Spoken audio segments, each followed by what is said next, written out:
আরও এক franchise tournament খেলতে মাঠে নামছেন সাকিব আল হাসান। এবার গ্লোবাল সুপার লিগ খেলতে দেখা যাবে বাংলাদেশের সর্বকালের সেরা এই অলরাউন্ডারকে। তাকে দলে ভিড়িয়েছে আরব আমিরাতের ক্লাব দুবাই ক্যাপিটালস। সাকিবকে নিয়েই শুরুর ম্যাচে শক্তিশালী একাদশ নিয়ে মাঠে নামবে দুবাই ক্যাপিটালস।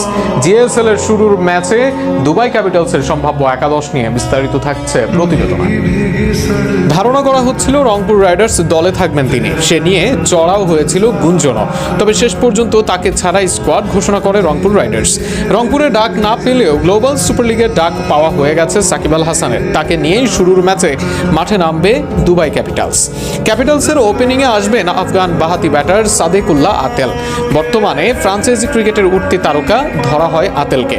ওপেনিংয়ে তার থেকে দারুণ কিছু প্রত্যাশা ক্যাপিটালসের। ওপেনিংয়ে তার সঙ্গে থাকবেন জিসান নাসের। আরব আমিরাতের এই ব্যাটসম্যানকে নিয়ে ওপেনিং করবেন আতেল। নম্বর 3-এ দেখা যাবে লঙ্কান নিরোশান ডিকোয়ালাকে। উইকেট কিপিংয়ের সঙ্গে ব্যাটিংয়ের দায়িত্ব থাকবে তার কাঁধে। তারপরে নম্বর 4-এ আসবেন আরব আমিরাতের middle order batsman Khalid Shah. Number 5-এ আসবেন power hitter batsman Rahman Powell. দলের পাওয়ার হিটিংয়ের বড় দায়িত্ব থাকবে তার কাঁধে। এছাড়াও বল হাতেও কার্যকর হতে পারবেন তিনি। নম্বর 6-এ দেখা যেতে পারে বাংলাদেশের জান সাকিব আল হাসানকে। ব্যাটিংয়ের দায়িত্ব থাকবে তার। একই সঙ্গে বোলিংটাই এই কন্ডিশনে সাকিবের হবে মূল অস্ত্র। নম্বর 7-এ দেখা যাবে জন জনসনকে।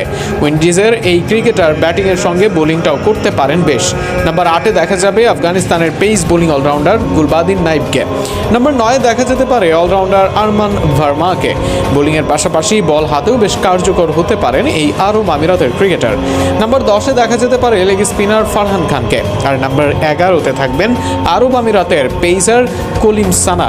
সাম্প্রতিক সময়ে আরব আমিরাতের মাঝে বল হাতে বেশ সফল এই বোলার। সব মিলিয়ে কিউই সেন্ট্রাল স্টেজের বিপক্ষে মাঠে নামার আগে এটাই দুবাই ক্যাপিটালসের সম্ভাব্য সেরা একাদশ।